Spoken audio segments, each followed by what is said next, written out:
இந்த பெரிய பெரிய லக்ஸரி கார்ஸ் எல்லாம் நாங்கள் 0லேருந்து 100 கிலோமீட்டர் ஸ்பீடு வந்து வெறும் 2 செகண்ட்ஸ் 3 செகண்ட்ஸில் வந்துடுவோம் இந்த மாதிரி வச்சு சொல்லி தான் ப்ரொமோட் பண்ணுவாங்க. பட் இதுவே வால்வோ வந்து நாங்கள் 100லேருந்து 0 ஸ்பீடுக்கு வெறும் 2 செகண்ட்ஸில் வந்துடும்னு சொல்லுவாங்க. Because it promotes itself as the most safest car. Safe இந்த சென்ஸ் மற்ற கார்ஸ் கம்பேர் பண்ணும்போது வால்வோ வந்து உடனே நிற்கும், லைக் ஆக்சிடென்ட் ப்ரிவென்ட் பண்ணும்.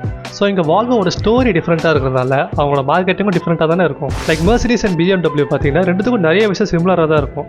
Like same price, same segment, but அவங்களோட ஸ்டோரிஸ் டிஃப்ரெண்ட்டாக இருக்கிறதுனால அவங்களோட கஸ்டமர்ஸும் டிஃப்ரெண்ட்டாக தான் இருப்பாங்க. BMW ஸ்டோரி பார்த்தீங்கன்னா get the thrilling experience while driving. அதாவது எங்கள் கார் நீ ஓட்டினா ஒரு கெத்தான ஒரு த்ரில்லிங் ஃபீல் கிடைக்கும்னு ப்ரொஜெக்ட் பண்ணுவாங்க.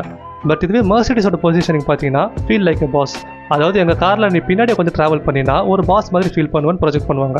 ஸோ இதிலிருந்து என்ன தெரியுதுன்னா brand stories very important. Like நீங்களும் ஒரு பிராண்ட் ஆரம்பிச்சிங்கன்னா just know that what is that one message you convey to your customers. Because what so important is உங்கள் கஸ்டமர்ஸ் உங்கள் பிராண்ட் எப்படி பர்சீவ் பண்ணுறாங்களோ அந்த விதத்தில் தான் உங்கள் பிராண்டுக்கு நீங்கள் மார்க்கெட்டிங் பண்ணணும்.